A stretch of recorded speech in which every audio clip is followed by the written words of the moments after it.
30 ans, c'est ma 10e saison je crois au club, j'entame ma 10e saison au club. Je suis arrivé en 2005, pour la saison 2005-2006, en tant que préparateur physique.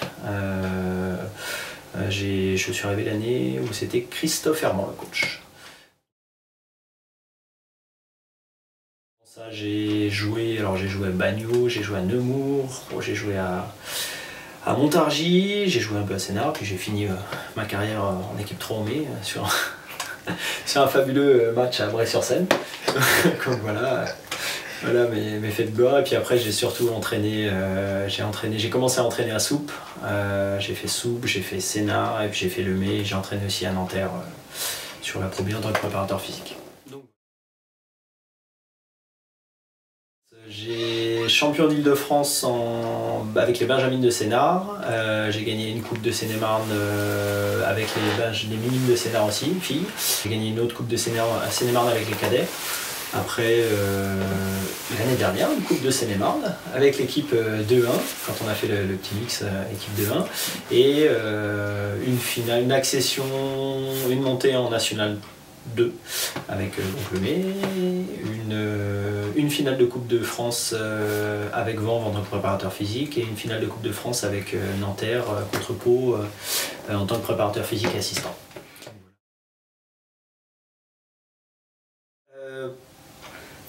Passionné parce que le basket c'est pour les gens qui sont en général dans ce club au May sont des passionnés. Moi je suis vraiment passionné. C'est le basket, on n'arrête pas d'y penser quoi. On a nos vies à côté, mais le basket ça prend vraiment une grande partie de la vie. Passionné, mais en même temps pas se prendre au sérieux. On reste que de la National 3. On est un petit club voilà, ça peut en faire sourire certains, mais on a un petit club, on est avec des gens qui se prennent pas au sérieux, et voilà. Maintenant, quand il faut l'être aussi, on arrive à être sérieux. Donc voilà, je pense que oui, ça résume bien un peu mon état d'esprit.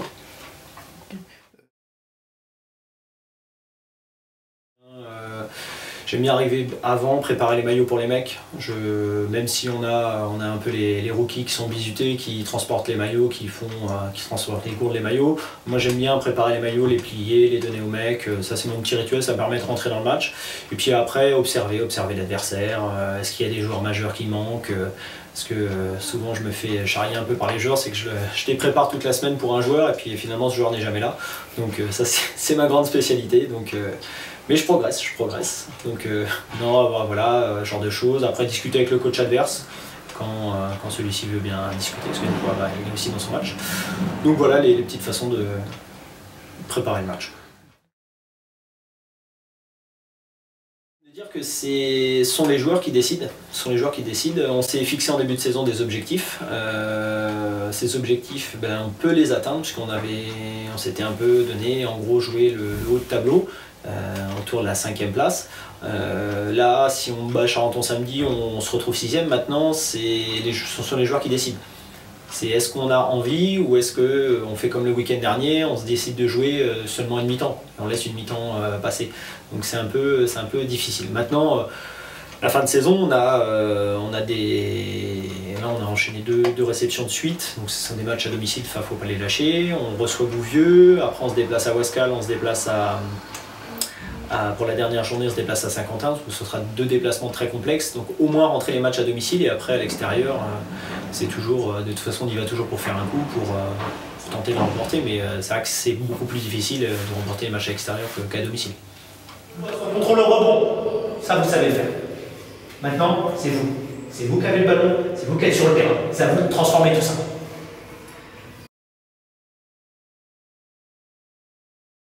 Le pire du pire, je pense que c'est le match retour contre Gravelines, ici. Ça a été une catastrophe. J'ai jamais vu, ça fait beaucoup d'années que j'entraîne en National 3 ici, ou National 2. J'ai jamais vu une équipe avec il n'y avait pas d'envie du tout, il y avait rien, pas de combativité. En face, on s'est retrouvé avec une équipe qui nous a posé des problèmes, qui a été très à droite, mais on a tout fait pour les mettre dans un confort. Vraiment contre Gravelines, le match retour, on en prend 20 à domicile, on encaisse plus de 100 points. C'est la première fois, moi ici, que je vois qu'une équipe senior encaisse 100 points. C'est quand même assez dur.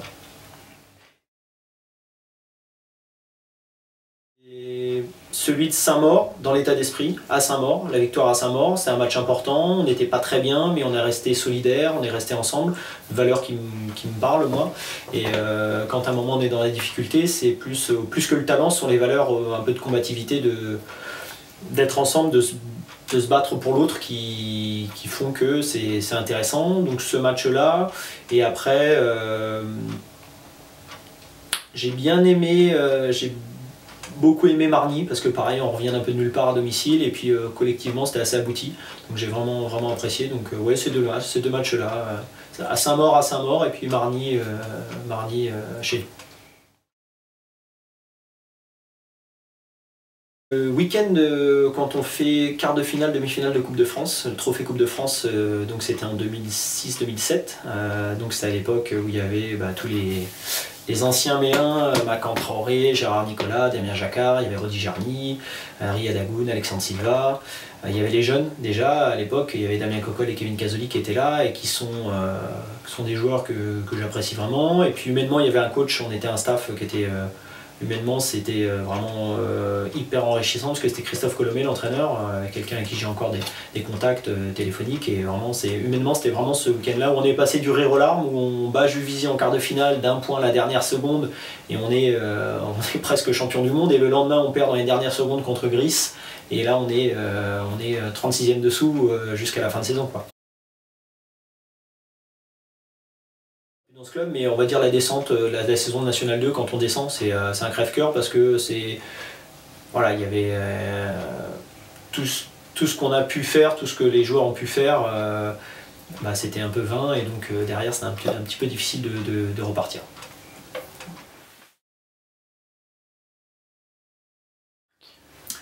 Moi je trouve qu'on a une identité. On a, avec le travail qui est fait par Christophe et Patou sur les jeunes, moi j'ai aussi entraîné les jeunes, Sébastien aussi sur les jeunes, il y a une continuité en fait entre de poussins jusqu'à senior, et je trouve, après parce qu'on est dedans, donc on en est convaincu avec les coachs, mais l'identité qu'on donne au club et le fait que des joueurs formés au club puissent accéder à l'équipe première.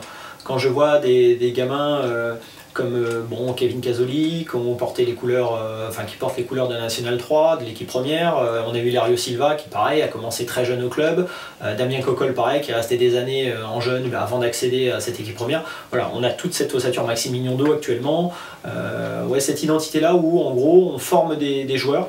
On a des équipes jeunes performantes, que ce soit à tous les niveaux, départementaux ou régionaux, et du coup, derrière, qu'ils puissent accéder à ces équipes seniors, ou même à ces équipes 2 et 3, puisque je vois l'année dernière l'équipe 3 qui monte qu'avec des juniors quasiment, l'équipe 2 qui est composée vraiment de gamins, ce sont des gamins qui plus tard, alors je dis gamins, le prenez pas mal les gars, mais qui plus tard accéderont à cette équipe première, seront la base de l'équipe première, comme peuvent l'être les Kevin Casoli, les Maxime Mignondo et tous ces joueurs.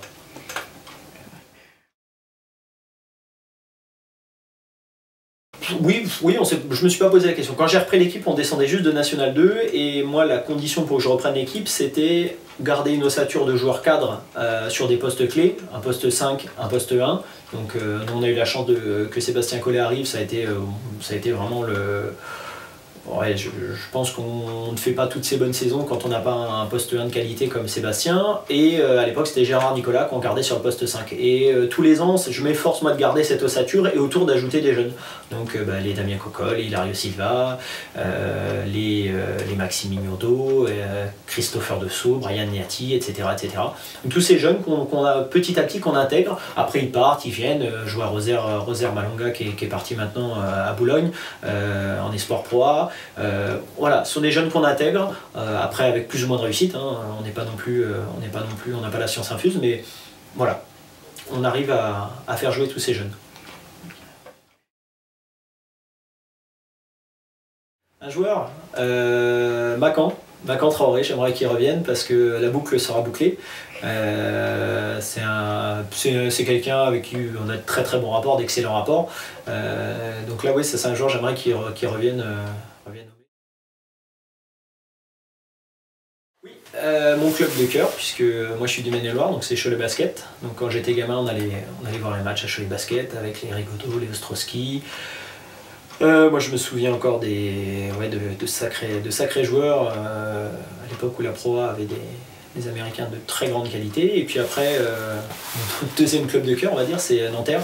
C'est un club qui m'a fait confiance dans la préparation physique. Pascal Donadieu et Franck Le Goff m'ont fait confiance. J'ai pu apprendre à leur côté le quotidien d'une équipe professionnelle. Et puis l'aspect humain, la valeur humaine du basket, c'est que c'est pas parce qu'on est dans un club pro que l'aspect humain n'existe pas. Et c'est ce qu'on essaye, nous, avec Christophe, Patou, avec Seb, les entraîneurs du club, avec Teddy, tout le monde. On essaye d'inculquer ces valeurs aussi, parce que c'est important. Il y a le basket, on s'entraîne, c'est sérieux, mais une fois que le basket est terminé, on reste des personnes simples. Donc c'est se retrouver, discuter, rigoler, un petit verre après l'entraînement. Coca, attention, Coca, bien pour les autres, Coca c'est bon. Donc voilà.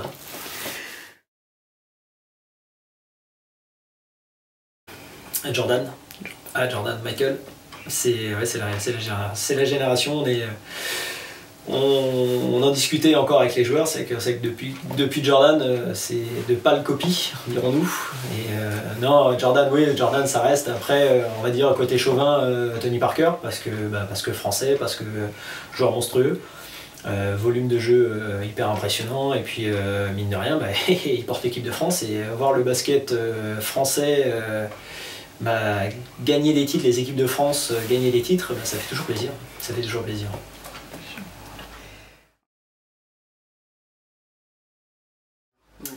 Pascal Donadieu, pour ce qu'il a réalisé. Tout le monde a tendance à dire que c'est le Giroud du basket. Moi je le mets pas dans la même catégorie parce que il a quelque chose en plus, justement. Il a cette façon de gérer un groupe, cette façon de mettre en mouvement les joueurs, cette façon de choisir ses formes de jeu en fonction des joueurs et par l'inverse. Et ça, c'est quelque chose qui m'impressionne chez lui. Et puis bon, après le palmarès parle pour lui, quoi. En 26 ans, passer du plus bas niveau départemental à l'Euroleague, battre Barcelone à Barcelone, gagner un titre de champion de France, des Coupes de France. Moi, je trouve que c'est fabuleux ce qu'il fait. Donc oui, ce coach-là, pour moi, c'est un exemple.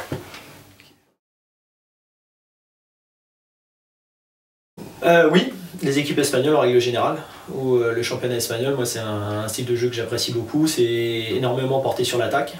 Moi je suis Bon après, faut regarder les statistiques, hein. Cette année encore on a fait partie des plus mauvaises défenses, mais on fait partie des meilleures attaques. Moi c'est quelque chose vraiment qui me fait le plus plaisir. C'est un moment où on ne remplit pas les salles avec des scores à 60, 61. On a des joueurs capables d'eux, après on demande un minimum syndical quand même en défense. Mais sinon, vraiment le style de jeu à l'espagnol avec du jeu très au large, beaucoup de transitions, beaucoup de tirs à 3 points. Donc ça, c'est un style de jeu que j'affectionne particulièrement.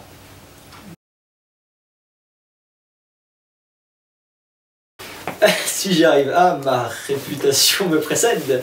Je progresse, t'es dit, parce que je progresse. Je prends de moins en moins de techniques, je prends sur moi, j'essaie d'être un peu philosophe, j'essaye de me contenir un peu, on me donne conseil, mon entourage me donne conseil. Avant chaque match, hein, on fait une petite remontrance, la personne se reconnaîtra, on fait une petite remontrance, aujourd'hui calme-toi. Et puis bon, je suis plutôt jeune, hein, donc faut que je pense à ma santé quand même. Non, et puis bon, c'est vrai qu'après, avec le recul, ça sert à rien de s'énerver, ça reste des êtres humains, ils font leurs erreurs, nous aussi on fait les nôtres, et c'est sûr que c'est vraiment pas simple. Donc voilà, j'essaye, c'est pas facile tous les jours, des fois c'est un peu complexe, mais je prends sur moi. Moi je suis professeur des écoles, donc je suis en charge de l'éducation de vos enfants, mes pauvres. Vous savez pas qui vous confiez vos enfants. Non, je suis professeur des écoles depuis maintenant, ça va faire 6 ans, 7 ans. Donc un métier qui me plaît énormément. On fait des petites anecdotes à raconter. Et puis ça reste dans cette idée qu'on a. C'est un peu dans la continuité du basket. On transmet un savoir. On essaye d'instruire, on essaye d'apporter des valeurs, des connaissances, et ça c'est tout de suite intéressant. Puis on voit les enfants évoluer. Puis après ça fait plaisir de revoir les enfants qu'on a eu en classe, de les revoir au basket. Ça fait plaisir aussi, ça fait tout drôle, ça fait un petit coup de vieux, parce que quand on les verra arriver en équipe senior et qu'on sera encore en place, on se dit ouf, ça fait un sacré paquet de temps, il faudra peut-être que je laisse la place. Donc, mon métier, puisque j'ai beaucoup de vacances, donc oui, j'ai ma famille, j'ai très proche de ma famille, mes amis, puis après beaucoup de sorties, on essaye de se faire des concerts, d'aller voir d'autres horizons, de voyager, beaucoup voyager. Le voyage, je peux me le permettre, j'ai un métier qui me permet ça, donc j'en profite, c'est sûr que c'est pas donné à tout le monde, mais j'en profite.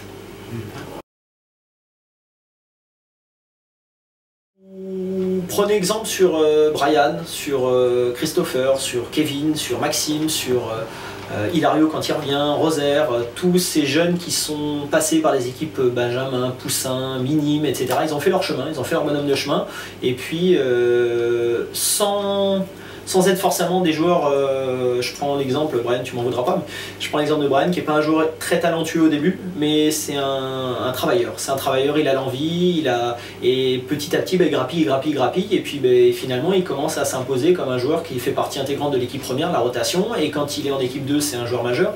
Donc voilà, c'est le travail, vraiment le travail, beaucoup d'humilité.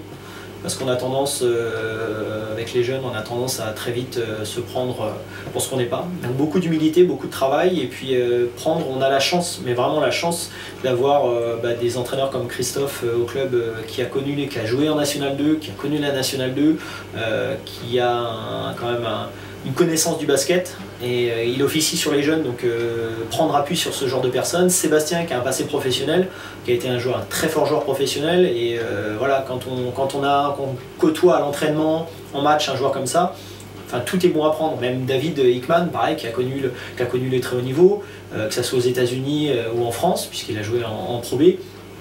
Ce sont des choses qu'il faut s'appuyer dessus.